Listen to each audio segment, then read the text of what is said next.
एक सातामा corona virus संक्रमण 6 गुणाले बढ्यो। संक्रमित 2444 जना मध्ये आधा उपत्यकाका। नेपालमा कोरोना संक्रमण दोब्बर भएको छ। नेपालमा धेरै समयपछि एकै दिन 2000 भन्दा बढी कोरोना संक्रमित थपिएका हुन्। पछिल्लो 24 घण्टामा 2444 जनामा कोरोना भाइरसको संक्रमण पुष्टि भएको छ। पीसीआर र एन्टिजेन गरेर 15033 जनाको नमूना परीक्षण गर्दा 16.25% मा संक्रमण पुष्टि भएको हो। पीसीआर र एन्टिजेन गरेर 15033 जनाको नमूना परीक्षण गर्दा 16.25% मा संक्रमण पुष्टि भएको हो। पछिल्लो अवधिमा बढी संक्रमित हुने उमेर समूहमा 21 देखि 30 वर्षका 636 जना, 31 देखि 40 वर्षका 469 जना छन्। 10 वर्षसम्मका बालबालिका 40 जना र 11 देखि 20 वर्ष उमेरका बालबालिका 175 जना छन्। मुस्ताङ र मुगु बाहेक 75 जिल्लामै संक्रमण फैलिएको छ। काठमाडौँ, ललितपुर र भक्तपुरमा सक्रिय संक्रमित संख्या 500 भन्दा माथि छ। सुनसरी, मोरङ, चितवन, कास्की, बाँके र कैलालीमा सक्रिय संक्रमित संख्या 200 भन्दा माथि छ। स्वास्थ्य तथा जनसंख्या मन्त्रालयका अनुसार मंगलबार पीसीआर परीक्षणबाट 1981 र एन्टिजेन परीक्षणबाट 463 जनामा कोरोना संक्रमण पुष्टि भएको हो। यो संख्या सोमबार 1446 थियो। थोरै संख्यामा परीक्षण बढाउँदा संक्रमितको संख्या झन्डै दोब्बर भएको हो। पछिल्लो 24 घण्टामा उपत्यकामा 1286 जना संक्रमित थपिएका छन्, जसमध्ये काठमाडौँमा 980, ललितपुरमा 221 र भक्तपुरमा 85 जना रहेका छन्। यसैगरी काठमाडौँ उपत्यकामा 5310 सक्रिय संक्रमित छन्, जसमध्ये काठमाडौँमा 3521, भक्तपुरमा 679 र ललितपुरमा 1090 सक्रिय संक्रमित छन्। यस्तै पछिल्लो 24 घण्टामा 313 जना निको भएका छन्। यो सहित कोरोना संक्रमण मुक्त हुनेको संख्या 8,14,798 पुगेको छ। यस्तै अहिले नेपालमा 9522 जना कोरोना भाइरसका सक्रिय रहेका छन्। यही अवधिमा 1 जना सहित कोरोना संक्रमणका कारण ज्यान गुमाउनेको संख्या 11,607 पुगेको छ। यसैबीच पछिल्लो 24 घण्टामा 1,80,457 जनाले कोरोना विरुद्धको खोप लगाएका छन्। एक साता यता नेपालमा कोरोना भाइरसको संक्रमण दर निकै उच्च गतिमा बढिरहेको छ। एक साता अघिसम्म दैनिक 200 पनि संक्रमित नथपिने गरेकोमा अहिले भने समुदाय स्तरमै पुगेको छ। कोभिड विरुद्धको झन्डै 12 लाख डोज भेरोसेल खोप आज चीनबाट काठमाडौँ आइपुगेको छ। एसियाली विकास बैंकको ऋण सहयोगमा भेरोसेलको 11,84,000 मात्र खोप आएको स्वास्थ्य सेवा विभागले जनाएको छ। विभागका आपूर्ति व्यवस्थापन केन्द्रका प्रमुख सुरेन्द्र चौरसियाका अनुसार नेपालले अहिलेसम्म भेरोसेल, Covishield, AstraZeneca, Pfizer, Moderna, Johnson सहितको 4,03,87,927 मात्र खोप प्राप्त गरेको छ। सरकारले खोप अभियान सुरु भएदेखि अहिलेसम्म 2,64,05,210 मात्र खोप लगाएको छ, जसमा लक्षित समूहले 76.2% ले 1 मात्रा र 56.4% ले पूर्ण खोप लगाएका छन्। कुल जनसंख्याको 49.9% ले 1 मात्रा र 37% ले पूर्ण मात्रा खोप लगाएका छन्। सरकारले माघ दोस्रो सातादेखि बुस्टर डोज अभियान सुरु गर्ने तयारी गरेको छ। संक्रमण बढेपछि काठमाडौँ उपत्यकामा ठूला भेलामा रोक। सार्वजनिक सेवा प्रयोग गर्दा माघ 7बाट खोप कार्ड अनिवार्य।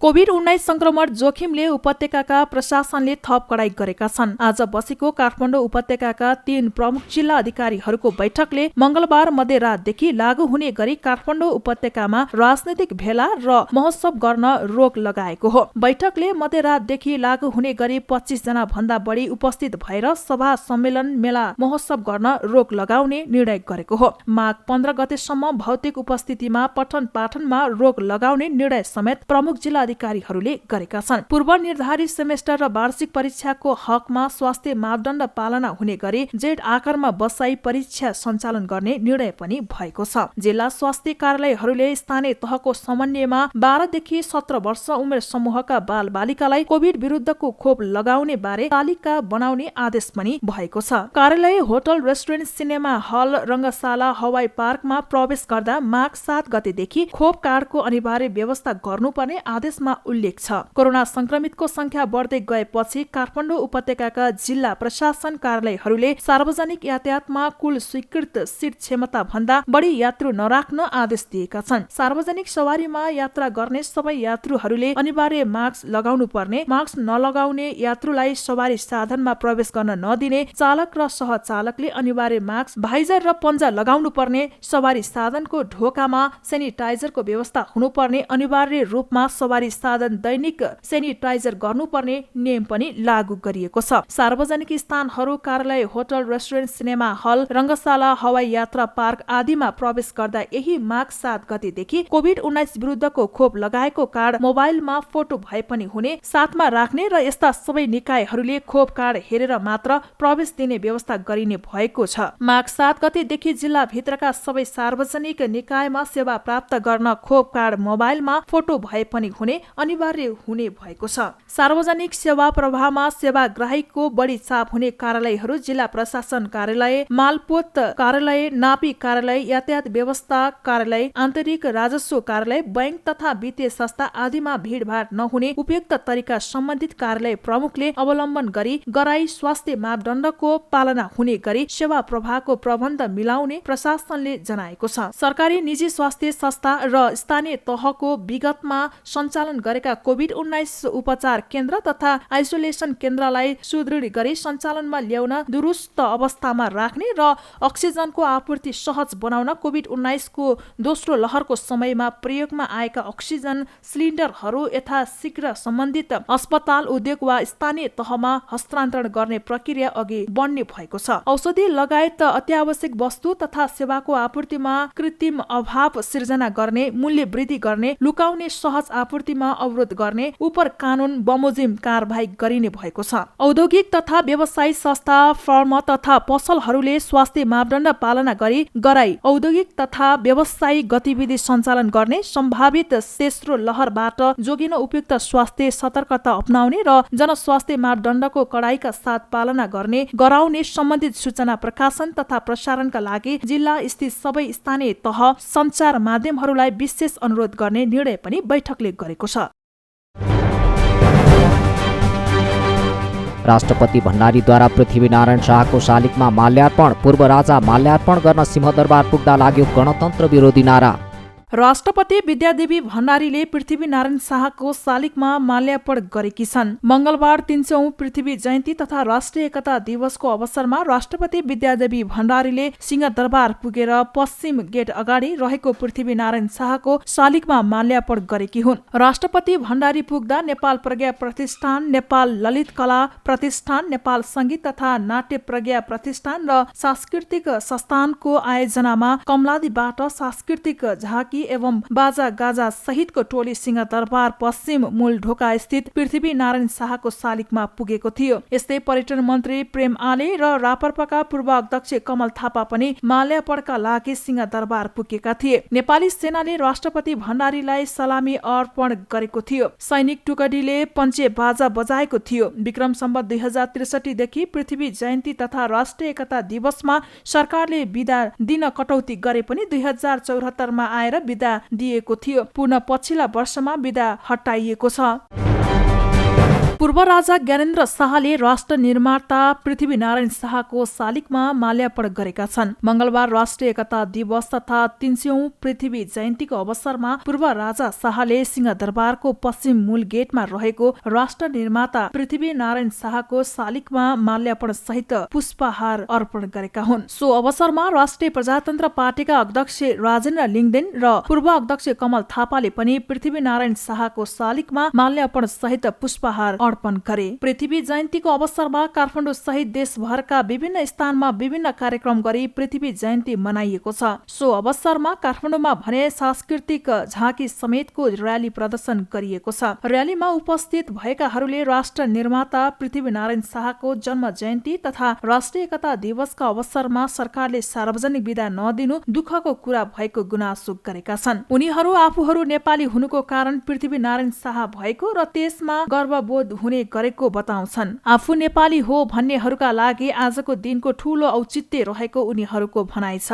राष्ट्र निर्माणमा पृथ्वीनारायण शाहले गरेको त्याग मेटेर नमेटिने तर्क समेत र्यालीमा सहभागीहरूले गरेका छन्। नेपाली भएको नाताले म नेपाली हुँ भन्ने र जुन मलाई गौरव हुन्छ त्यो पृथ्वीनारायण शाहको कारण हो र आज उहाँको जन्म जयन्तीको लागि म मेरो लागि मात्र होइन, यहाँ जति नेपालमा बस्ने नेपाली नागरिकहरू अथवा म नेपाली हुँ भन्न रुचाउनेहरूको लागि आजको दिनको ठुलो औचित्य छ।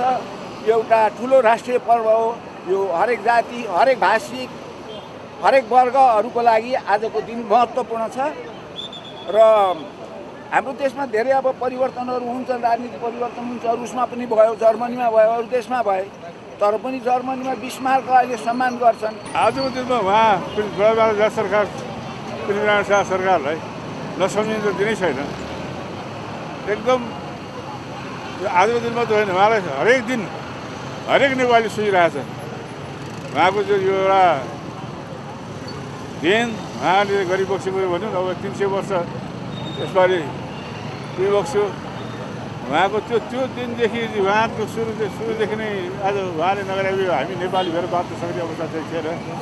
नेपाललाई एकीकृत उहाँले राखिबक्स्यो, नेपाल भन्ने देश खडा गरिबक्स्यो। त्यसको लागि चाहिँ आज हरेक नेपालीले अहिले हरेक ठाउँमा जिल्लामा हरेक जिल्लाहरूमा चाहिँ कार्यक्रमहरू भइरहेछ। नारायण शाह नभइदिएको भएदेखि हाम्रो यो नेपाल हुने थिएन।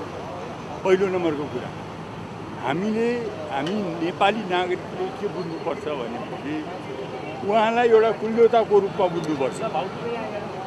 योभन्दा शाहकालीन इतिहासभन्दा अगाडिका पनि अरू डेन्सिटी वंशजहरू थिए, तर तिनीहरूका कथा यहाँ सुन्न पाइँदैन। सबभन्दा पहिलो कुरो चाहिँ पृथ्वीनारायण शाहलाई हामीले यसरी लिन्छौँ। आज 300 वर्ष पुरा भएको छ भनौँ नि, 300 वर्ष भयो पृथ्वीनारायण शाह जन्मेको है। यो दिवसलाई हामीले धेरै अगाडिदेखि मनाउँदै छौँ। विक्रम सम्वत 1779 पुस 27 गते गोर्खामा जन्मिएका पृथ्वीनारायण शाहले ससाना राज्यलाई एकीकरण गरी आधुनिक नेपाल निर्माण गर्नु भएको थियो। तत्कालीन नेपालको अवस्थालाई विश्लेषण गर्दै पृथ्वीनारायण शाहबाट भएको दिव्य उपदेश अहिले पनि उत्तिकै सान्दर्भिक र दूरदृष्टियुक्त पाइन्छ। आधुनिक नेपालको राष्ट्र निर्माताको रूपमा पृथ्वीनारायण शाहलाई पुस 27 गते उहाँको सम्झनामा नेपालमा राष्ट्रिय एकता दिवस मनाउने गरिन्छ। नेपालमा 2007 सालको क्रान्ति पश्चात नेपालमा आएको प्रजातन्त्र पश्चात योगी नरहरि नाथले नेपालमा राष्ट्रपिता पृथ्वीनारायण शाहको जन्मोत्सव मनाउनु पर्छ भनेर प्रक्रिया सुरु गरेका थिए। पृथ्वीनारायण शाहले ससाना क्षेत्र भिरकोट, कास्की, लमजुङ, गोर्खामा राज्य गरिरहेको शाह वंशलाई पुरै नेपालको राजवंशमा रूपान्तरण गर्दै आधुनिक नेपालको जग बसालेका थिए। पृथ्वीनारायण शाहले सुरु गरेको एकीकरण अभियान बढ्दै गएर नेपाल राज्यको सिमाना पूर्वमा टिस्टा नदी, दक्षिणमा मगध र पश्चिममा सतलज नदीसम्म विस्तार भएको थियो। प्रतिपक्षी एमालेद्वारा भारतको बलमिच्याई रोक्न सरकारसँग माग, अतिक्रमित भूभागमा व्यावहारिक स्वामित्व स्थापना गर्न ध्यानाकर्षण। नेकपा एमाले नेपालको सार्वभौमिकता, भौगोलिक अखण्डतामाथि आँच पुर्याउने गतिविधि तत्काल रोक्न भारतसँग आग्रह गरेको छ। एमाले विदेश विभाग प्रमुख राजन भट्टराईले मंगलबार एक विज्ञप्ति जारी गर्दै यस्तो आग्रह गरेका हुन्। नेपालको सार्वभौमसत्ता, भौगोलिक अखण्डता र स्वाभिमानमाथि आँच पुर्याउने यस्ता गतिविधि तत्काल बन्द हुनुपर्छ। सडक लगायत संरचना निर्माण रोकिनुपर्छ। वार्ताको माध्यमबाट यस विषयलाई अविलम्ब टुङ्ग्याउनुपर्छ र वार्ताबाट समाधान नखोजिदासम्म राज्य स्तरबाट कुनै पनि संरचना बनाइनुहुन्न भन्ने नेकपा एमालेको अविचलित मान्यता छ, विज्ञप्तिमा भनिएको छ। हालै भारतीय प्रधानमन्त्री नरेन्द्र मोदीले चीनको मान सरोवरसम्म पुग्न नेपाली भूमिका कालापानी हुँदै बाटो बनाइरहेको बताएका थिए। एमालेले यसप्रति सरकारको मौनताले अनेकौं प्रश्न उब्जाएको बताएको छ। राष्ट्रियतासँग सम्बन्धित यस्तो गम्भीर विषयमा वर्तमान सरकारको सन्देहास्पद मौनताले अनेकौं प्रश्न जन्माएको एमालेको भनाइ छ। यस विषयमा भारतसँग अविलम्ब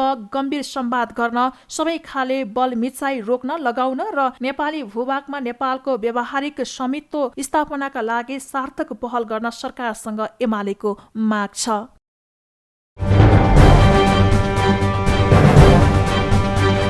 प्रधान न्यायाधीश राणालाई महाभियोग लगाउन दलहरूलाई नेपाल बारको आह्वान। राजीनामा नदिँदा प्रधान न्यायाधीश पदकै अपमान भएको जिकिर।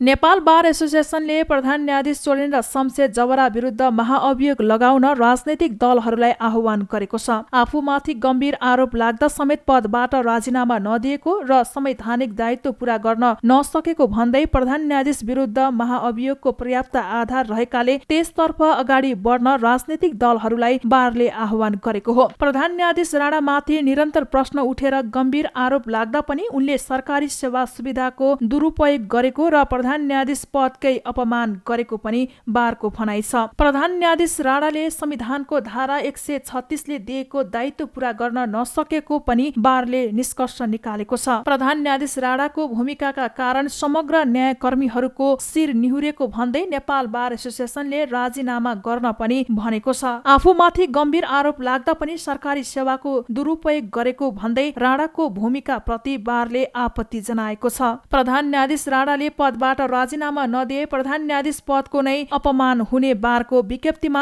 जनाइएको छ। साथै यसले समग्र न्याय सेवामा रहेका कानून व्यवसायीहरूको नै शिर निहुरेको कानून व्यवसायीहरूले जनाएका छन्। साथै प्रधान न्यायाधीश माथि महाअभियोगको विषयमा हुइप लगाउन नमिल्ने वा नमिल्ने विश्वव्यापी संवैधानिक अभ्यास रहेको र नेपालमा समेत राजनैतिक दल सम्बन्धी ऐनमा सोही व्यवस्था भएकोले प्रत्येक दलका प्रत्येक सांसदहरूले आफ्नो विवेक प्रयोग गर्न सक्ने भन्दै बारले सांसदहरूको ध्यान आकर्षण गराएको छ। यस्तै प्रधान न्यायाधीशकै कारणले सिङ्गो न्यायपालिका र संवैधानिक प्रक्रिया नै अवरुद्ध हुँदा समेत राजनैतिक दल संसद र सांसदहरूको मौनता, लाचारी वा निरीहताले सार्वजनिक जवाबदेहिता शून्य हुन पुगेको बारले जनाएको छ।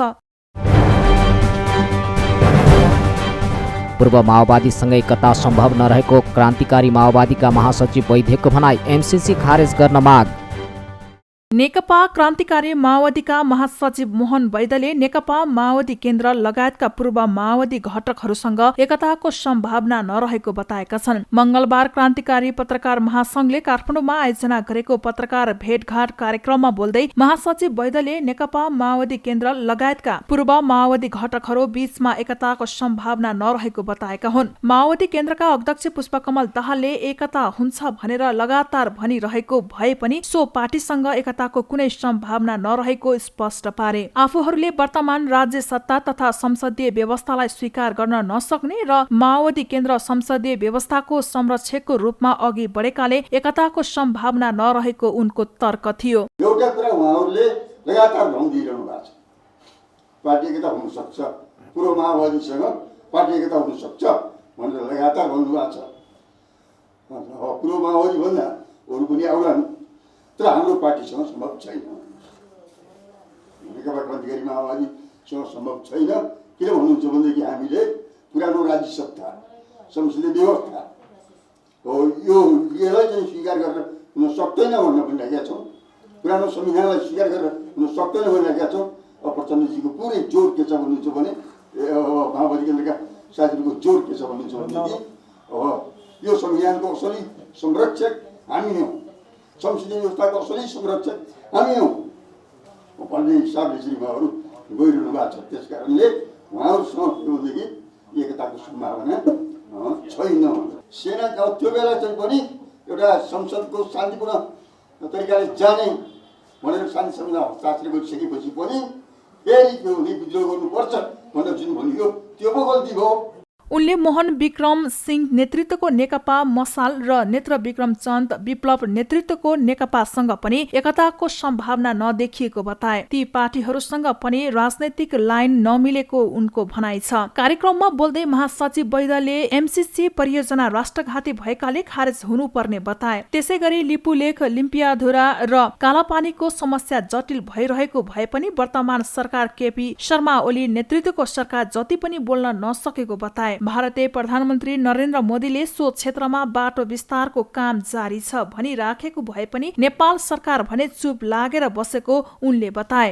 हाम्रो पार्टीले जो दिँदै आएको कुरा के हो भन्नुहुन्छ भनेदेखि एउटा नयाँ राज्य सत्ताको निम्ति, संसदीय व्यवस्थाका विरुद्ध नयाँ राज्य सत्ताका निम्ति एउटा नयाँ जनवादी क्रान्तिको तयारी गर्दै वैज्ञानिक समाजवादतिर जाने र सच्चा क्रान्तिकारीहरूलाई गोलबन्द गरेर जाने भन्ने हाम्रो एउटा रणनीतिक योजना त्यही हो। तात्कालिक रूपमा हाम्रो कुरा के हो भन्नुहुन्छ भने देशमा एमसिसीको कुराहरू आइरहेका छ। त्यो एउटा राष्ट्रघाती छ, यहाँहरू सबैलाई थाहा छ। त्यो एमसिसीको खारेज हुनुपर्छ। अनि अब लेटेस्ट कुराहरू हाम्रो दार्चुलाको जिल्लाको भन्नुहोस् अब लिम्बियाधुरा कालापानी क्षेत्र लिम्बुलेकको समस्या जटिल भएर आइरहेको छ। यो सरकारले होइन, यो सरकारले भोलि सरकार जत्तिकै पनि बोलेन भनेर भन्नुहोस्। यो सरकार बोलेन। अहिले बारम्बार मोदीले भनिरहेका छन् त्यतापट्टि बाटो खन्ने क्रम एकदम जारी छ, विस्तार गर्ने क्रम जारी छ भनेर भन्दै आइरहेका छन्। सरकार चुप लागेर बसेको छ। त्यस कारणले के भन्नुहुन्छ भने राष्ट्रिय स्वाधीनताको रक्षाको निम्ति एउटा सशक्त रूपमा उभिनुपर्ने आवश्यकता छ। उनले राष्ट्रिय स्वाधीनताको निम्ति सशक्त रूपमा उभिनुपर्ने आवश्यकता औलाए। महासचिव वैद्यले आगामी संसदीय निर्वाचनमा आवश्यकता अनुसार पार्टीको केन्द्रीय कमिटिको निर्णयमा उपयोग अथवा बहिष्कारको नीति लिइने उल्लेख गरे। माघे संक्रान्ति पर्व नजिकैसँगै काठमाडौँमा चाको उत्पादन र व्यापारमा तीव्रता आएको छ। काठमाडौँको टोखा र ललितपुरको पाटन लगायतका क्षेत्रमा माघे संक्रान्ति पर्व नजिकैसँगै चाकोको उत्पादन र व्यापार फस्टाउन थालेको हो। जाडोमा गर्मी बढाउन अर्थात् शरीरलाई तातो बनाउनका लागि यसको प्रयोग हुने गर्दछ। माघे संक्रान्ति र जाडो यामलाई लक्षित गरेर काठमाडौँका चाकु व्यवसायीहरू चाकु बनाउनमा व्यस्त छन्। चाकुको मूल्यमा भने गत वर्षको भन्दा फरक रहेको पाटनका चाकु उत्पादक कृष्ण महर्जनले बताए। होइन, पहिलाको कति छ अहिले पनि त्यति नै मोलमा छ बल। पहिलो रेटमा बेचिरहेको छु अहिलेसम्म। अब चाकु खायो भने मान्छेहरूको शक्तिमा अब जो तात्ने जो अलि बलियो हुने हिसाबले यो चाकु खान्छ। उनले अहिले माघे संक्रान्ति नजिकिएकोले पनि धेरै मानिसहरू चाकु किन्न आइरहेको बताएका छन्। ज्यानमा फुर्ती ल्याउन र शरीरलाई तातो बनाइराख्नका लागि चाकुले सहयोग गर्ने उनको भनाइ छ। गर्मी महिना भन्दा जाडो याममा चाकुको व्यापार धेरै हुने भएकोले माग अनुसारको उत्पादन गर्न नसकेको व्यापारीको भनाइ छ। माघे संक्रान्ति नजिकैसँगै काठमाडौँमा तरुलको व्यापार बढेको छ। काठमाडौँको कालीमाटी स्थित फलफूल तथा तरकारी बजारमा गत वर्षको तुलनामा तरुलहरूको व्यापार बढेको हो। काठमाडौँको कालीमाटी स्थित फलफूल तथा तरकारी बजारमा गत वर्षको तुलनामा तरुलको व्यापार बढेको हो। तरुलको व्यापार राम्रो भइरहेको सर्लाहीका व्यापारी रामबाबु शाहले बताएका छन्। उनले आफूले सर्लाहीबाट तरुल ल्याएको र त्यसको मूल्य प्रति केजी 70 रुपैयाँ रहेको पनि बताए। गत वर्ष भन्दा यस वर्ष तरुलको व्यापार बढे पनि मूल्य भने नबढेको शाहको भनाइ छ। व्यापार भनेपछि त्यति त खास छैन, तर पनि ठिकै मान्नुहोस्। यता चितवनबाट ल्याइएको रातो तरुल भने प्रति केजी 150 रुपैयाँसम्ममा बिक्री भइरहेको व्यापारी ईश्वर ढकालले बताएका छन्। रातो तरुल राम्रो हुने भएकाले यसको मूल्य अन्य तरुलको भन्दा बढी भएको उनको भनाइ छ। रातो घर तरुल भन्छ हैन, यो चाहिँ हजुरको चितवनबाट आएको के। हजुर, यो चाहिँ मिठो तरुलमा गनिन्छ। यो चाहिँ अब अहिलेको चाहिँ राम्रो मिठो तरुल हुन्छ। यो रेट अलि महँगो छ, 140-50 नि बेचिरहेको छ। व्यापारीहरूका अनुसार यस वर्ष काठमाडौँमा सर्लाही र चितवनको तरुल बढी भित्रिएको छ। ग्राहकहरूले पनि सस्तो मूल्य हुने भएकाले कालीमाटी बजारबाटै तरुल खरिद गर्ने गरेको बताएका छन्। ललितपुर के मुना थापाले सस्तोमा पाइने भएकाले तरुल खरिद गर्न आफू कालीमाटी तरकारी बजारमै आएको बताइन्। अलि अब धेरै लानी भएको भएर अलि सरल हुन्छ कि भनेर। अब यहाँ सरल त वहाँ केजीको 300-400 भन्छ, ढक्क 500-600 पाइन्छ। अघिल्लो वर्ष कोरोनाका कारण तरुलको व्यापार घटेको थियो भने मूल्य केही बढेको थियो। माघे संक्रान्तिमा तरुल पनि खाने हाम्रो प्रचलन रही आएको छ। पोषणविदहरूका अनुसार तरुलले हाम्रो शरीरलाई बलियो बनाउने पोषण दिने गर्दछ। केही समय अगाडि सनराइज बैंकले एक प्रकारको भिजा कार्ड प्रयोगमा ल्यायो। वाणिज्य बैंकका सदस्यहरूले प्रयोग गरे जस्तै प्रयोग गर्न सक्ने गरी विभिन्न सहकारी संस्थाका सदस्यहरूले प्रयोग गर्न सक्ने विशेषता यसमा रहेको छ। सहकारीका सदस्यहरूले यसरी कार्ड प्रयोग गरेर आर्थिक कारोबार गर्ने काम दक्षिण एसियामा नै पहिलो हो। कार्डको प्रयोगबाट बैंकका प्रमुख कार्यकारी अधिकृत शर्माले सहकारीलाई पनि बैंकिङ प्रणालीमा ल्याउन सक्नु भनेको देशभर रहेका 80 लाख बढी सदस्य बिस्तारै लाभान्वित हुने सम्भावना बढेको बताउँछन्। यो सहकारीको लागि दिन हामीले जुन कार्ड ल्यायौँ त्यसलाई हामीले भिजा को ब्रान्डिङ कार्ड भन्छौँ। को ब्रान्डिङ भनेको चाहिँ एउटा मात्रै संस्था होइन कि मल्टिपल संस्थाहरू मिलेर चाहिँ ब्रान्ड बनाएर गर्ने कार्ड हो होइन। अनि अब यसमा चाहिँ सहकारी संस्था र हाम्रो र भिजाको तिनटैको लोगो भएर भएको कार्ड, हाम्रो ब्याङ्कको कार्ड, तर सहकारी का ग्राहकहरूले चाहिँ उहाँहरूको खाताबाटै एकाउन्ट डेबिट भएर चल्ने गरी बनाएको कार्ड हो। यो चाहिँ धेरै समय हामीले यसमा काम गरेको हौँ र यो कार्ड चाहिँ भनौँ न भिजाको अनुसारले साउथ एसियामै पहिलो यो इनिसिएटिभ हो। सुरक्षा र प्रविधिको हिसाबले मजबुत मानिएको यो कार्डको प्रयोगले प्रयोगकर्ताको आर्थिक कारोबार पारदर्शी हुनुको साथै नेपाल सरकारले लिएको डिजिटल नेपालको अभियानलाई सहयोग गर्नेछ। सहकारीका सदस्यहरूले पनि नगद रहित कारोबार गर्न पाउनु आफैमा ठूलो उपलब्धि रहेको बैंकको भनाइ छ। नेपालबाट विभिन्न देशका लागि चुनिएका अवैतनिक राजदूतहरूले निलो प्लेटको सवारी साधन पुनः उपलब्ध गराउन सरकारसँग माग गरेका छन्। नेपालमा भइरहेको राजनैतिक अस्थिरताका कारण आवत जावतमा आफूलाई समस्या पर्ने र निलो प्लेट नम्बरको सवारी साधन भए केही सहज हुने भन्दै उनीहरूले सो माग गरेका हुन्। र त्यो देशको नागरिकहरू आयो भनेदेखि त्यसलाई सहयोग गरिदिने काम कन्सुलरले गरे हो। त्यो जुन राज्यले गर्नुपर्ने काम हो। रिसिभिङ कन्ट्रीहरूले दुई देशको दौत्य सम्बन्ध छ, कुनै देशको नागरिक यहाँ केही बिमारी पर्यो भनेदेखि त यो देशले हेर्नुपर्ने काम त्यो कन्सुलले गरिदिएको अवस्था हो। त्यसमा ब्लू प्लेट भनेको उनीहरूलाई आवत जावतलाई सजिलो होस् भनेर त्यो पनि उपत्यकाभित्रलाई उपत्यका हो, कुन सहरमा त्यो चल्ने हो त्यही सहरमा चल्ने हो। त्यो धेरै ठुलो गरेर आएन। मेनली त हामी यस्तो विपदहरू आएको बेलामा गभर्मेन्टले गरेको कामको प्रशंसा म गर्छु। पहिला त धेरै हेल्प हुन्छ। त्यसलाई इम्प्रुभ गर्ने कुरामा चाहिँ अलिकति जुन यहाँले भन्नुभयो त्यसमा चाहिँ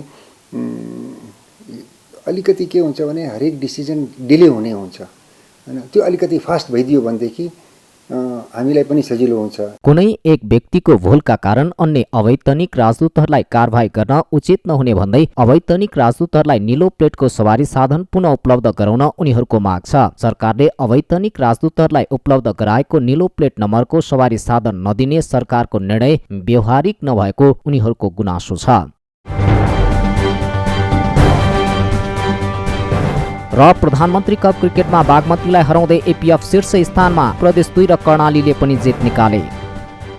प्रधानमन्त्री कप राष्ट्रिय टी20 क्रिकेट प्रतियोगिता अन्तर्गत नेपाल पुलिस क्लबले लगातार दोस्रो जित दर्ता गरेको छ। समूह ए अन्तर्गत टियु क्रिकेट मैदानमा विभागीय टोली त्रिभुवन आर्मी क्लबलाई 4 विकेटले पराजित गर्दै पुलिसले लगातार दोस्रो जित दर्ता गरेको हो। सोमबार पुलिसले आफ्नो पहिलो खेलमा सुदूरपश्चिम प्रदेशलाई 2 रनले पराजित गरेको थियो। आर्मीले भने सोमबार पहिलो खेलमा कर्णाली प्रदेशलाई 63 रनले पराजित गरेको थियो। मंगलबारको खेलमा जितका लागि चाहिएको 138 रनको लक्ष्य पुलिसले 18 ओभरमा 6 विकेट गुमाएर पूरा गर्यो। पुलिसका लागि कुशल भोर्तेलले 35 रन जोडे। आर्मीका लागि साहब आलमले सर्वाधिक 3 विकेट हात पारे। यसअघि टस हारेर पहिले ब्याटिङ गरेको आर्मी निर्धारित ओभरको 1 बल बाँकी छँदा 137 रनमा अल आउट भएको थियो। आर्मीका लागि कप्तान विनोद भण्डारीले सर्वाधिक 44 रन जोड्दा सोमपाल कामीले 42 रनको योगदान गरे। पुलिसका करण केसीले सर्वाधिक 4 विकेट पारे। त्यस्तै अर्को खेलमा कर्णाली प्रदेशले पहिलो जित दर्ता गरेको छ। समूह ए अन्तर्गत मुलपानी क्रिकेट मैदानमा प्रदेश नम्बर 1 लाई